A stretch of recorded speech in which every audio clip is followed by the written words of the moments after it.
when people say you could just find 30 minutes, when it's all said and done, I'm tired. I don't want to do anything. You know what I mean? So just going back to what I was saying about needing time to figure out my pivot, figure out what's next.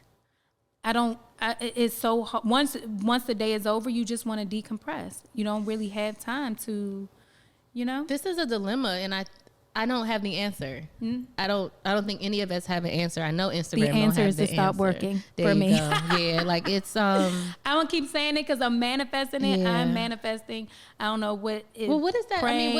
What does that look like for you? Because I think that's the conversation we got to start having. Like, what does that look like for someone that might have a partner, for someone who doesn't have a partner? Does that mean downsizing? Does that mean selling some things? Does that mean taking up another trade? Like, yep, we are conditioned to think that we have to stay where we were and continue down this path of death. I'm going to say that because we are slowly killing ourselves if we continue to do these things and not take care of ourselves, right? And so how do we aggressively find our happiness, our contentment? Hey you, welcome to Shades of Content, a show that teaches entrepreneurs how to effectively use content to market their business and stay content while doing it. I'm your host, Patrice, a wife, a mom of 3, and a 15-year public relations and marketing professional who decided to open a brick and mortar content studio 4 years ago. And I honestly haven't looked back since. Join me as I share my experiences and the experiences of other entrepreneurs who, like me, are navigating this maze of owning a business, running a family, and trying to stay sane and healthy while doing it. I'll tell you, it's an amazingly challenging journey, but I honestly wouldn't have it any other way. See you soon. Hey, everybody. Welcome to another episode of Shades of Content. I'm so happy to be back. Happy Friday. I cannot believe we're at the end of July. I don't know where the hell this year has gone, but it's moving. So if you ain't moving along with it, then I don't know what to tell you.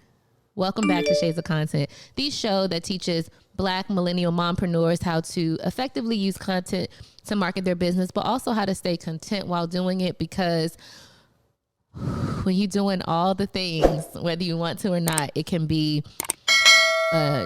I put in the intro, an amazingly challenging journey, right? Because it is, it's not easy. It's, some days are great, some days aren't.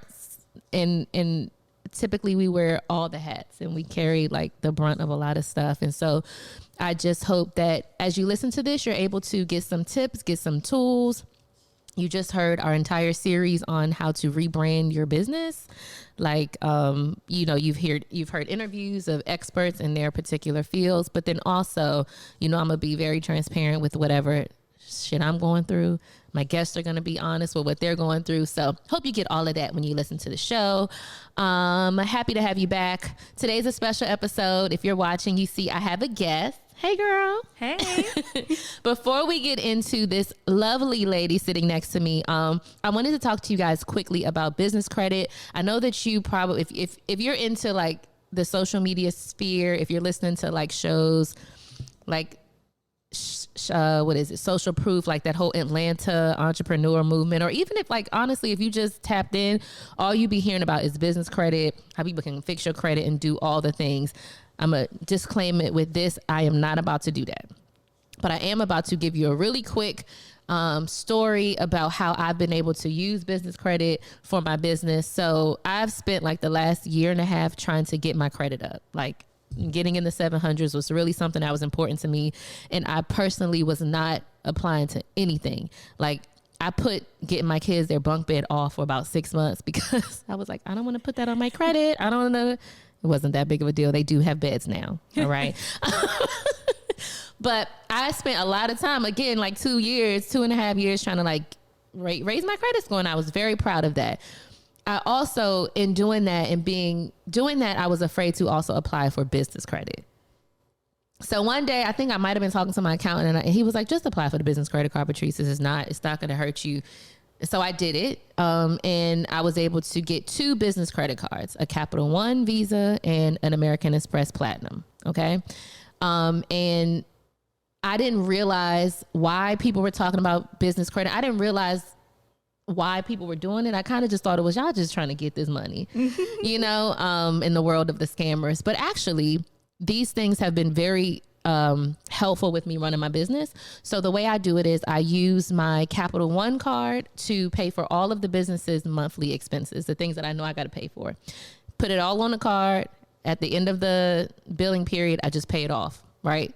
And then for the American Express Platinum, I use that for like the big purchases. So if you guys heard, I'm rebranding the business. All of those vendors, the new website, the new branding, all of that was put on the Amex, right? And then once I get the return on that investment, I take those funds and I pay it back.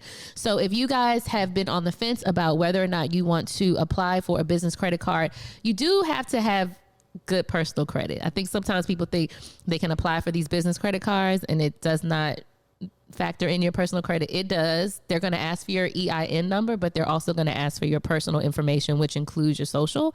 So you definitely want to have your ducks in a row and make sure you got your personal stuff together for a higher chance of getting approved. Also, I am not a financial advisor. I'm none of those things. I'm just telling you my personal experience. But if you're on the fence, I would suggest doing it so that it can free up some of your funds, your actual liquid cash, and you can have some more flexibility, right, to do what you need to do. I also feel like, and I know interest rates, again, I'm not the professional. I don't know any of that stuff. Of course, the credit card interest rate is going to be a lot higher than a loan, but loans are really hard to get. And again, if you have a system and a strategy for paying off the debt, you know, you'll be fine. Also, when you use your business credit card, you can get points. That trip that I took to Miami, the vlog is in the show notes. We stayed at the one hotel. If you watched that vlog, you saw we stayed at the one hotel.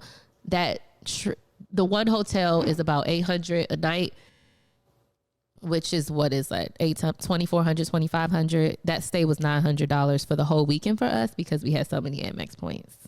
So these are some benefits. So I ended up saving a lot of money by using a credit card.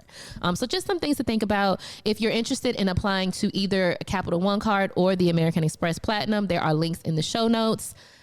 I don't got nothing to do if you get approved or not. Don't come at me, man. This shit don't work out. Not my problem. I'm just giving you the resources. Okay, so I just wanted to make sure I shared that with you all. Again, links to the Capital One business card as well as the American Express business card are in the show notes. All right, guys. So like I said, we do have a guest. You heard her. And if you're watching, you see her. This is my girl, Jessica Gray. Hey, girl. Hey. Look at you. I'm going to try not to be nervous. Don't be nervous. We're just homegirls having a conversation. Okay. As we do all the time on Instagram. I'm trying to think.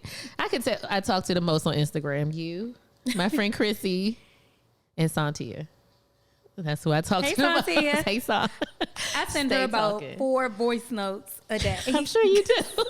Because sometimes I can't stop and text. I was just like, girl, listen. Girl. It's always starting with a girl. Yes. Okay. Jess, really quickly, tell our listeners and our viewers a little bit about you. Sure. So I am a Washingtonian, first and foremost. I don't know why that's the first and foremost, but I'm a DC native. I am a mother, wife. I have 2 children. My son is 11. My daughter is 5, almost 6. I'm an attorney by trade. However, somehow, and for some reason, I don't know still yet, I transitioned into HR back in 2015. I've done labor relations work, FMLA, ADA, the full gamut, and now I am an HR director for a DC government agency. I think that captures enough. Yeah, you're a twin. I'm a twin. Yes. I do have 4 sisters. We are the youngest. All my family is still local, thankfully, and yeah, that's me. Jess is one of the people who I don't know if I've ever told you this, but I just think like you're really cool. Like we're able to have like smart, funny conversations, and like we can get those quirky kinds of humor. Yeah. Because some people don't get it. They don't get it. And that's okay. Not our people. Jess is always impeccably dressed. Oh, thank you. Very understated, but always very I always enjoy it. Thank you. And this conversation really came about because you had posted something on your Instagram story about a soft life.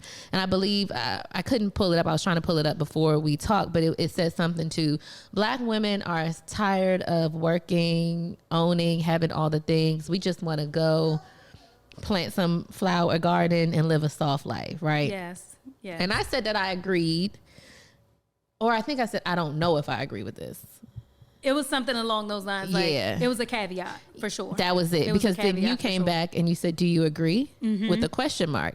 So then, you know me, and I was very thoughtful with my response. And I'm not going to say the whole thing here, but I will link to it, I guess, in the show notes.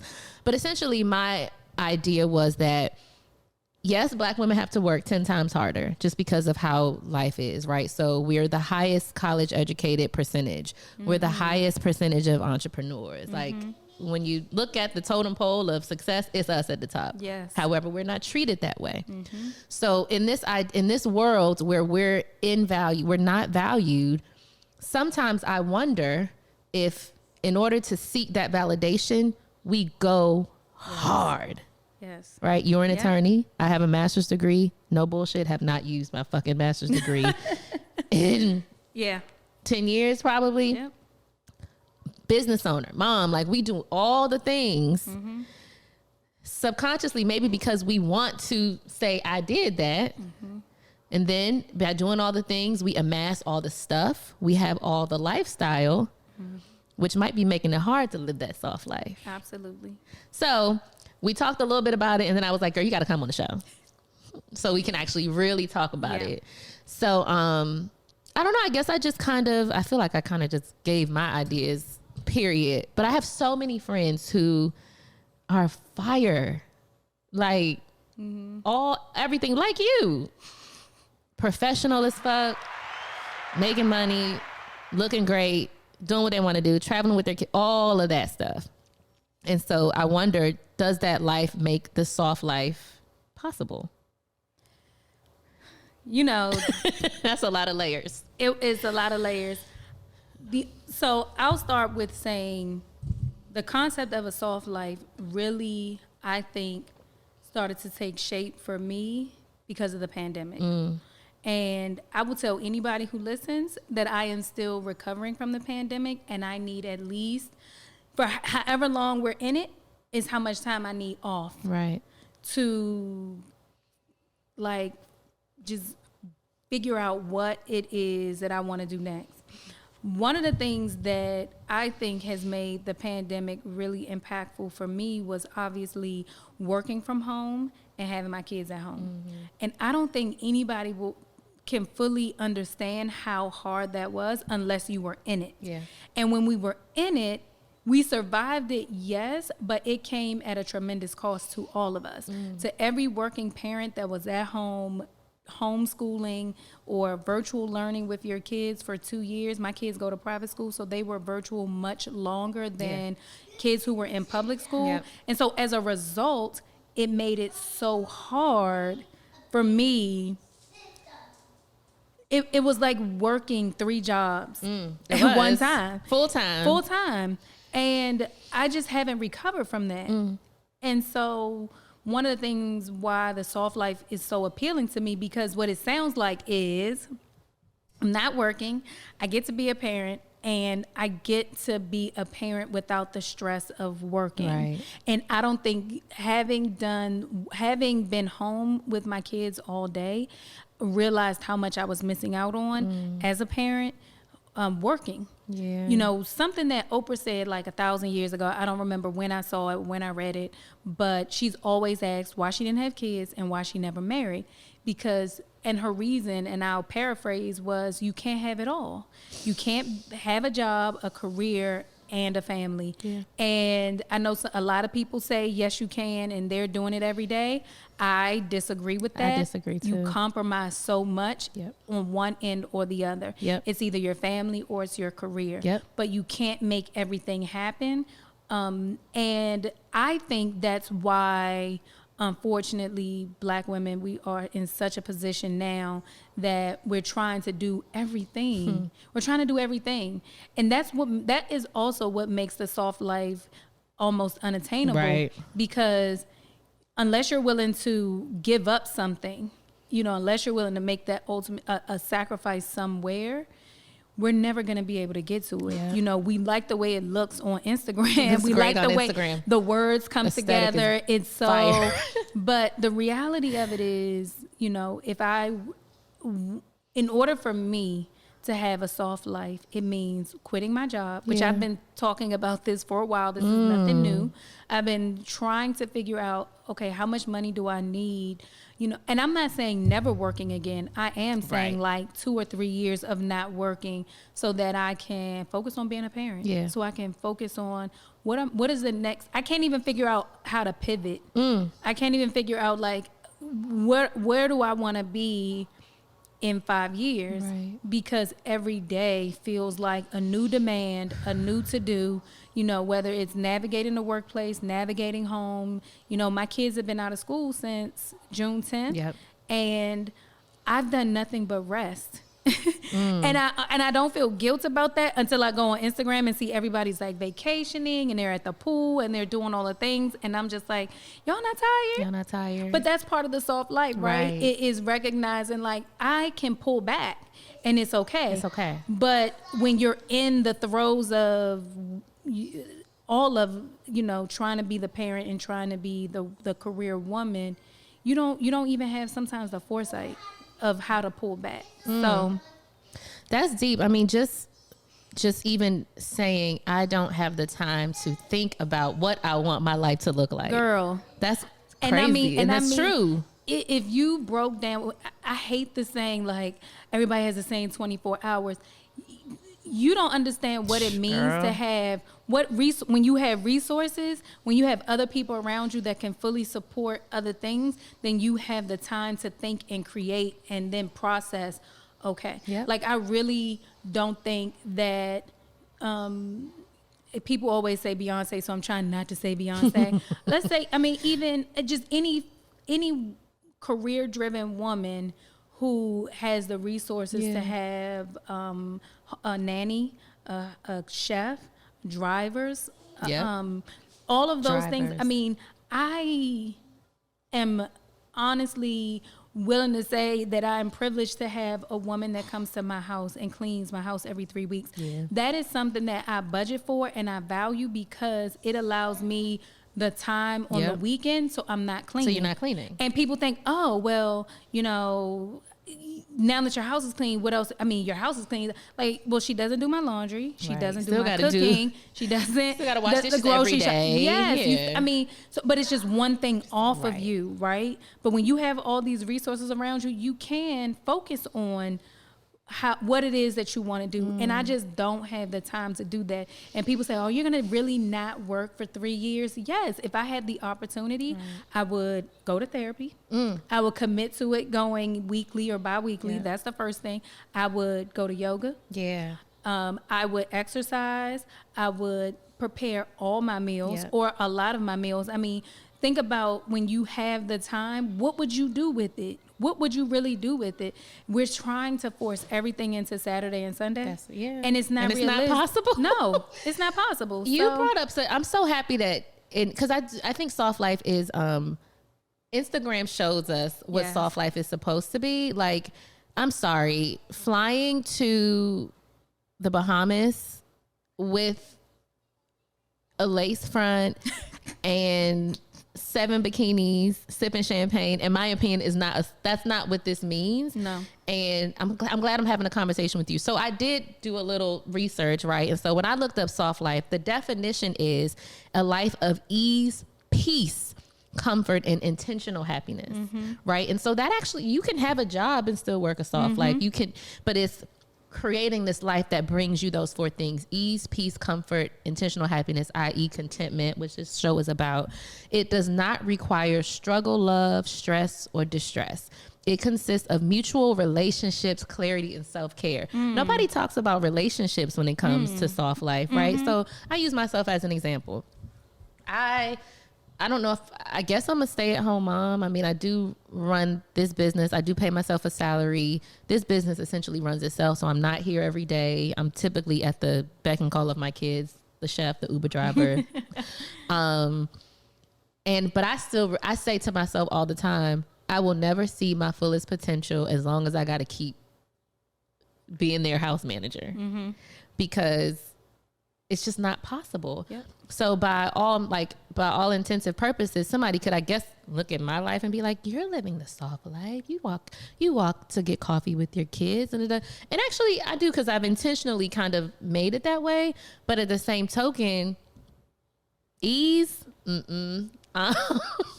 clarity, no, because I'm like, what the fuck am I doing? Self-care, I do prioritize that, thankfully. But it's been a process. And I don't know if I want a soft life. I don't know. I haven't even thought, again, this time to think about what that means, but we've seen it's so many messaging and messages of what things should be versus just acknowledging what you need. And I think mapping out the plan, because like you have to be intentional about it. Yep. So I don't know. I think Instagram makes things just not real. And right? Absolutely. And I think that when you take a step back behind the aesthetic, behind the clean face, clean this, clean that, you realize how much of production all of that is. Ooh. The lighting, ooh. the body posture, you realize when the light is off, when the camera's off, when the mic is off, what does your life really look like? Yeah. And are you really reflecting that in your social media accounts? And so I try to really disconnect from that and not create expectations for my life around that. And even with the definition of a soft life, how I would frame it for myself, because like I think one of the part of the definition was stress-free. Yeah. And we all know, we've been living long enough, that you will never have a life without stress, because there are always stressors, whether they're financial, whether they're mental, whether they are physical, health concerns, family concerns. There will always be something, because life is always about something.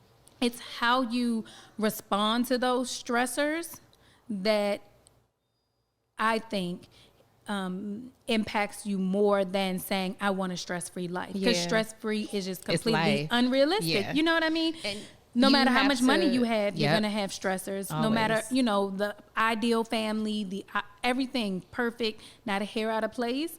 And one major setback that we never have any control over is when a loved one passes away.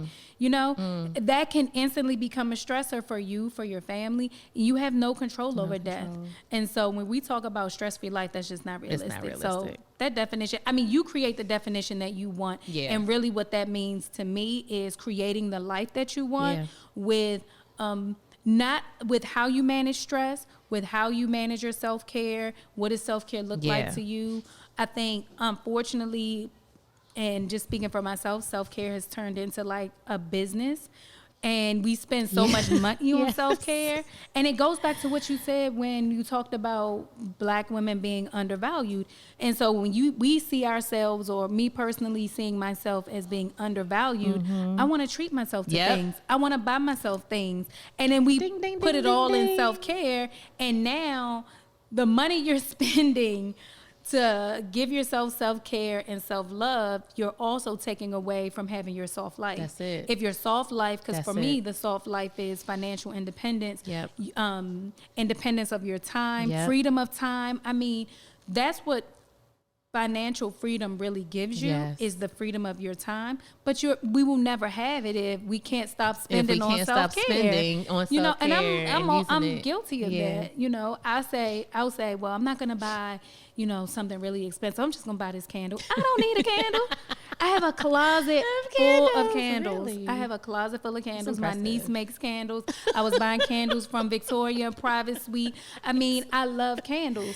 And I don't need another candle. Yeah. But if it's a candle, if I'm walking through Marshall's, which it's a trap, and it's a trap. But it's all, no matter how much it is, you really if you don't need it. And so I'm trying to be intentional about my spending, which is self-care, is self-care, because you'll never real self-care, which is the real self-care, and for me the real soft life, which is in the freedom of your time. I can just as an example, what my day looks like when my kids are in school, I wake up around 5:30. Depending, sometimes a little earlier, sometimes a little later, because we need to be out of the house by 7 o'clock, between 7, no later than 7:15. I take them to school. They have to be to school between 7:50 and 8:10. So they're at school. But between 5:30 and 7:15, they need to get up, they need to get dressed, they need to have breakfast, we need to pack lunch, and we need to head out. 7:15 to 7:50, we're commuting. Maybe sometimes it takes longer than that, depends on traffic. By the time I drop them off at school, let's say 8 o'clock, I'm now commuting back to DC, which is almost an hour. When I get to my desk, it's 9 o'clock. I work from 9 to 5:30. I leave work. Fortunately, I live close to my job, so it takes me like 10 or 15 minutes to get home. I get home around 5:45.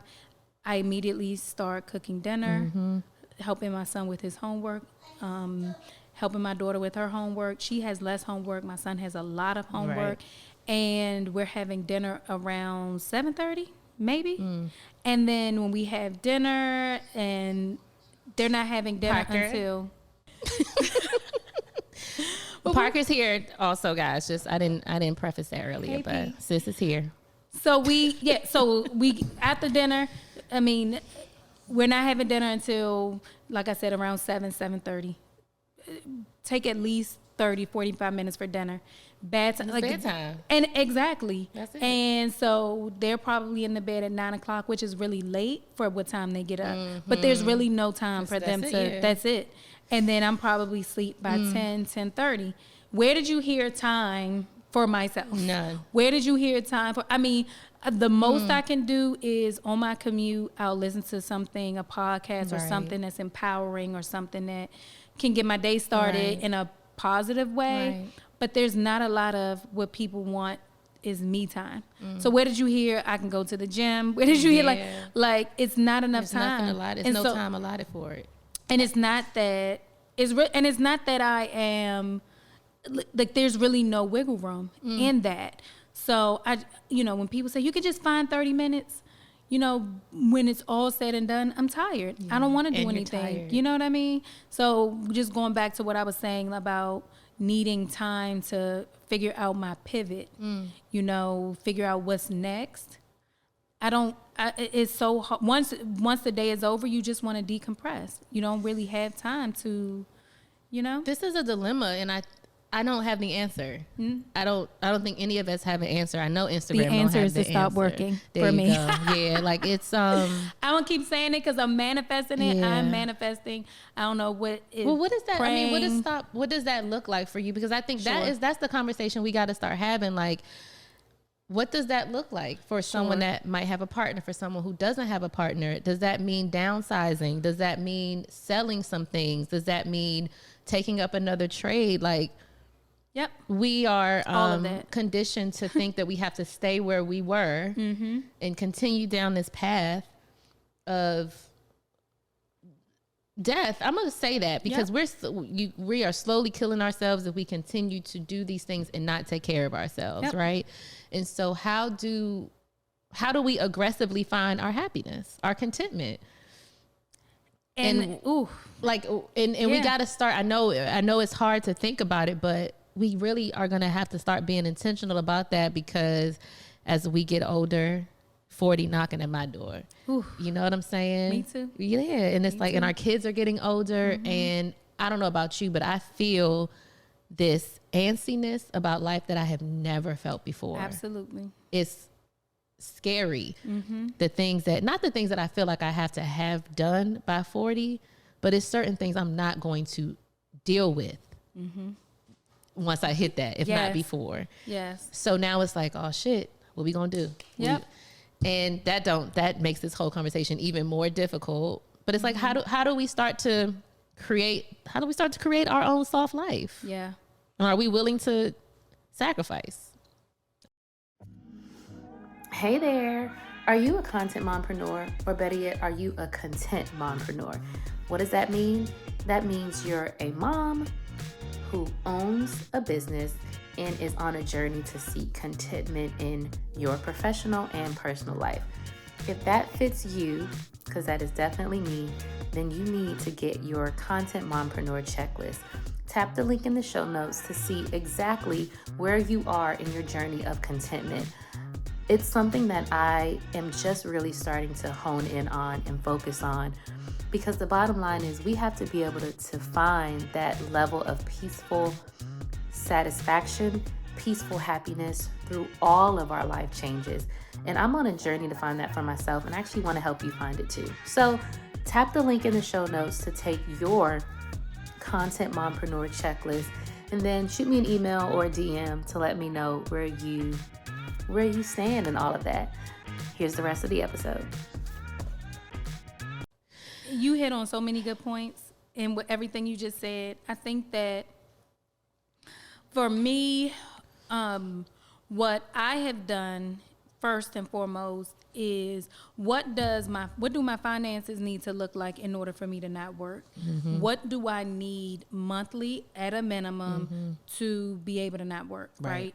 And is it realistic for me to be able to save that amount of money?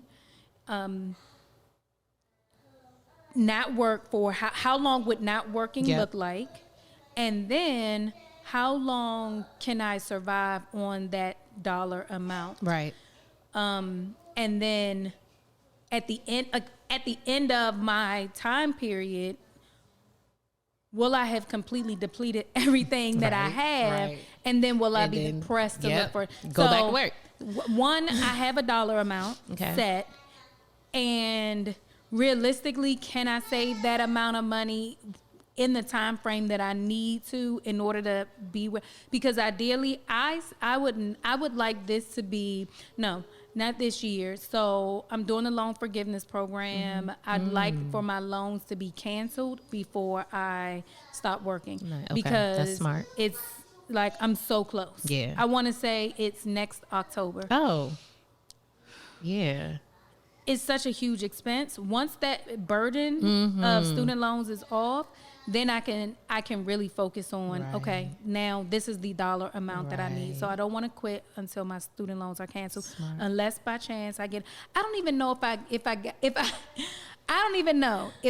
hit the lottery and I had enough money, I still ain't giving them a right. Yeah. Because they don't deserve it. Yeah, paying student loans just really ain't. No. It's not on my list of things to do. I'm gonna wait until my loans get canceled. In that time frame, I looked at, okay, if I aggressively saved, could I survive? How long could I survive off my savings, right? Yep. And it's not 2 years. It certainly wouldn't be 2 years. It would be, like a year and a half. Okay. But I do have a dollar amount. I do have a plan. So with that being said, but can I save enough to keep me from working for like 2 to 3 years? No.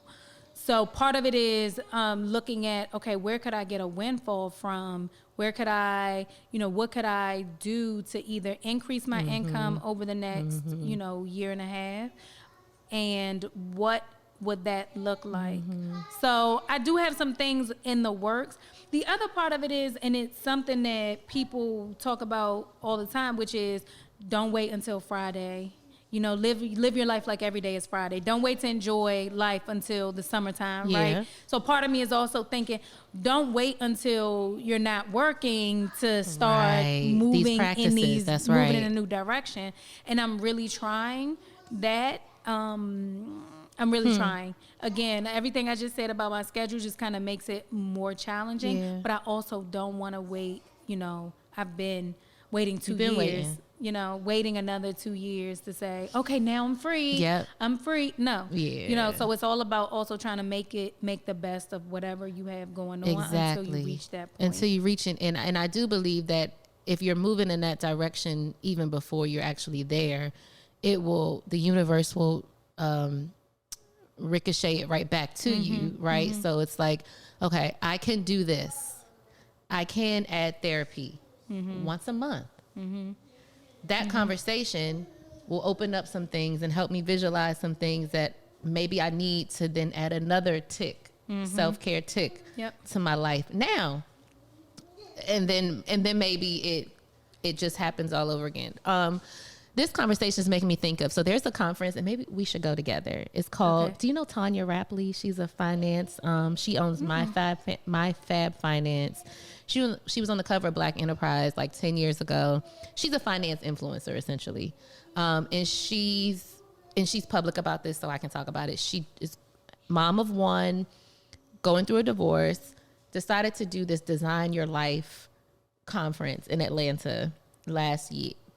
I can't remember when she did the first one, but she's doing another one in October, and I think I want to go because it's all about designing your life. And I'll say I do think that I've been able to design how I want my life to be. Now, there's certain people in that puzzle that might not fit, but that's another conversation. But I do think for the most part, not for the most part, I'm getting there.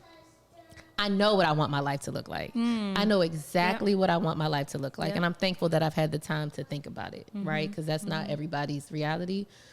But sometimes you just need the steps. Like, wait, what about this? Do this, do this. So I think we should go. Okay. When the tickets go on sale, we should go. So that means you lead them kids. I would love that. I'm gonna have to look her up. I like her. I do. Santi and me and San talk about her. Yeah, I like her. Good. Yeah. Okay. So yeah, I think it's like we got to start really thinking about what we want our life to look like, whether it's soft, whether it's hard, whatever, and understand that it is possible. And if it's, I said this in the last episode, it has a couple to be episodes. A relentless pursuit. That's it. Aggressive, relentless. Relentless. I want this. I'm going to have this. Nothing's going to get in my way of what I know my life is supposed to be. And it's okay. And our kids are going to love it because they're going to love what we love. Yep. And we'll be able to pivot however we need to. And it's possible. And I think that's the first step. I think so many people are living in a space where they just don't see beyond those four walls, be it their house, be it their job, and how can they? Because that's what we grew up in. You know, a lot of us are a product of what our families look like and what our families endured. And it was work until, work the same job or the same field for 30, 40 years, collect a retirement check. And then, once you retire, then you can live your life. Then you can live your life. Then you can travel. Yeah. I mean, I know my mom specifically, she didn't go anywhere until she retired. Wow. She didn't do much of anything until she retired. Wow. So how can we see how different our lives can be if that's all we've seen? Yep. And that's why it makes it so important for us to be so aggressive and relentless in our pursuits, because our kids need to see it. They need to see it. They need to see that they have options, that they don't have to stay. And the good thing is, like, we're already seeing that with millennials. They will quit a job in a minute. My Ain't nobody working now. Is 24. She has already. She understands I have to move around in order to earn more money, and she has had a new job, I think, every year since college. But she's making. I'm very impressed with her. She's a very smart young lady, but she understands. She gets it. Like, you don't have to stay somewhere you're not happy. You definitely don't have to stay anywhere that you're under earning. That's right. And you live in DC. You need to make a certain amount of money to be independent and financially. So I get it. They're already seeing it. Yeah. But it's important for us as parents to also be that example for them. Yeah. And I do think it's good that, like, our moms and our parents felt they didn't see it. We at least see it. Yep. And are hoping moving towards it. But the kids coming under us, the 20s, they are doing it. They are. And like you said, like, that's a beautiful thing. I do think there are pros and cons to all of it, right? Of course, yeah, of course. But it's life. I think it's the fearlessness of it all that I think is so impressive for me. Yes. Anybody who's willing to walk the life that they want, and I don't care what other people think. Anybody who decides, like, that may be important, but what's more important to me is fulfilling what I want. That's it. Anybody who's willing to do that, put themselves first and walk fearlessly into that, I'm always going to celebrate. I'm always going to celebrate that. Yep. I would agree. This conversation could literally go on forever and ever and ever. we're supposed to do a current events, but time is ticking. We got people booking the space, and that's a good thing. Really quickly, Jess, current events. I told y'all the next time I had a guest, we would talk about it. Jess is an attorney. Jess is a mom. Yeah. The Supreme Court just ruled that it was unconstitutional. I'm not even going to try to explain it. Roe versus Wade just happened. Can you quickly share either your thoughts or like what that means for Black women specifically? I don't know. Sure. I can try. Okay. I can try. First, what the decision means is, so first, Roe v. Wade, the decision said that it was a constitutional right. That Americans have a constitutional right to abortion. Yes. And the most recent Supreme Court decision said that essentially women do not have a constitutional right to abortion. Thereby, states can, on their own, decide the legality of abortion. So every state can now, rather than an overall federal, not federal, or lay of the law of the land under Roe v. Wade was that women have a constitutional right to make decisions about their bodies. Yeah. And now states, you don't have a constitutional right, and states can thereby ban abortion. Let me just say a couple of things I'll say about that. One,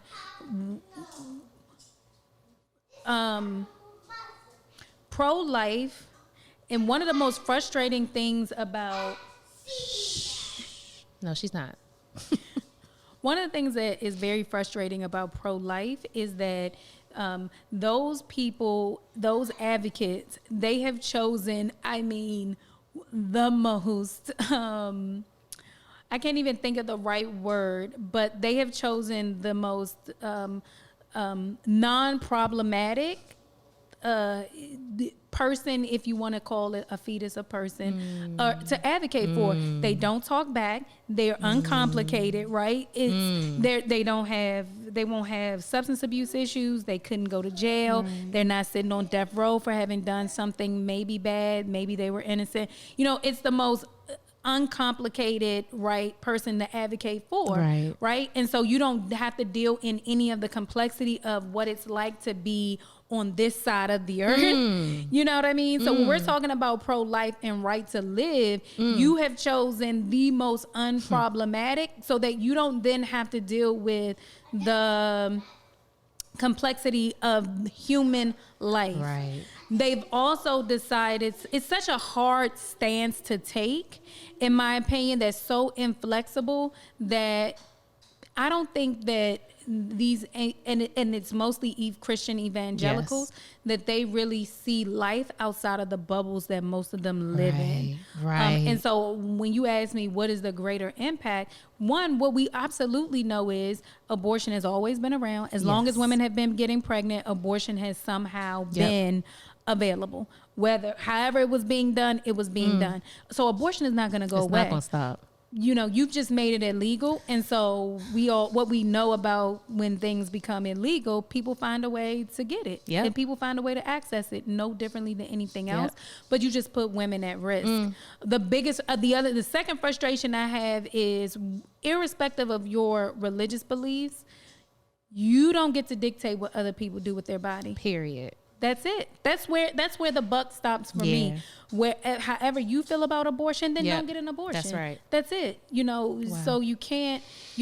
You're trying to. Unfortunately, where I think we're headed in this is a creation of a religious state and less separation of church and state. Agreed. Thank you so much, Jess. You're welcome. Sorry. That's how current events go. Like, we talk about it and then we end, because I think we have to end with things people can think about. This episode was a lot of things to think about. There's a booking coming in. This is real life, you guys. We are so happy. I thank you so much for being here on a Friday. This was great. I was a little nervous. I hope I sounded We're going to do it again. No, it was great. We definitely going to do it again.